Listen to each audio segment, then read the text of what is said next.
morning to you all. Tony Virtue speaking, Virtue and Partners. We are a regular monthly update, and as always, thanks for joining us. There are views at a particular time in the cycle, and obviously it's just general advice, so see it in that capacity. It does look like US interest rates have peaked. Their CPI came in a couple of nights ago, was much lower than expected. The net effect of that yesterday was our property trust sector jumped by 10%. People like Charter Hall up 10% in one day, which is a stark reminder of being in the market and not trying to kind of double guess and jump back in afterwards. So the graphs there just showing the whole sector and how quickly that can move when perceptions of interest rates change. I have commented Australia is a little bit different because we've got 520,000 new migrants coming into the country.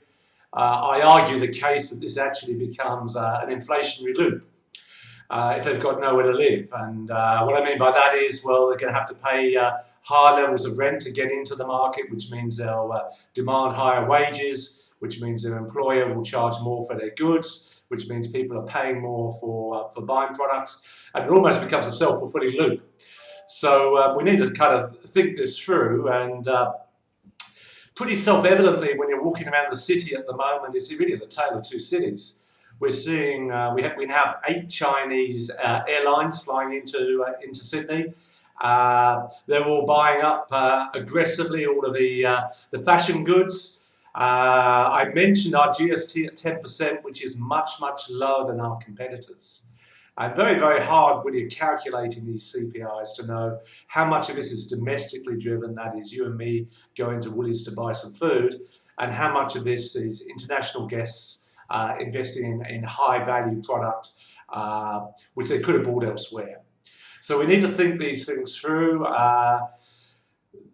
The RBA actually increased our rates earlier in the month. They say it was a toying cost, and probably with the data out now, they probably wish they hadn't.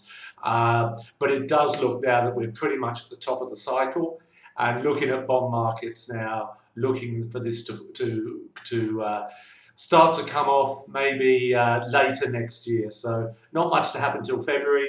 Have the February meeting, probably stay on hold for a little while. See what the US do. They'll probably come down quicker than us first. Because of that, the Australian dollar rose by a couple of cents yesterday. But all in all, in spite of all the dramas around the world, it does look like markets have taken this in their stride, and perceptions of interest rates still appear to be the major driver of movements in the public markets there. I go on to talk about property again. Property has been strong in Australia. The whole sector now, the residential sector now worth $10 trillion, again a new all-time high. That provides optionality both for that generation to consume goods, fund retirement. It also means you can help your children and your grandchildren, and yeah, we can see that here as a pretty significant and mature financial planning business. We can see how this is all playing through the generations there. But the settings now are not right. We have a circumstance where it is perfectly possible to get a de facto risk-free rate of 7% investing.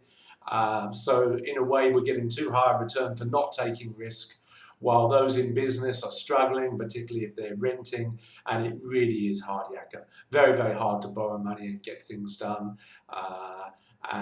This equilibrium ultimately will change with interest rates dropping down from there. Well, we've got Christmas function booked down at the Manly's Gift Club. As always, it will be a major event, and we very much look forward to seeing you all there. Busy time. We are definitely open for new clients, new business, particularly family referrals.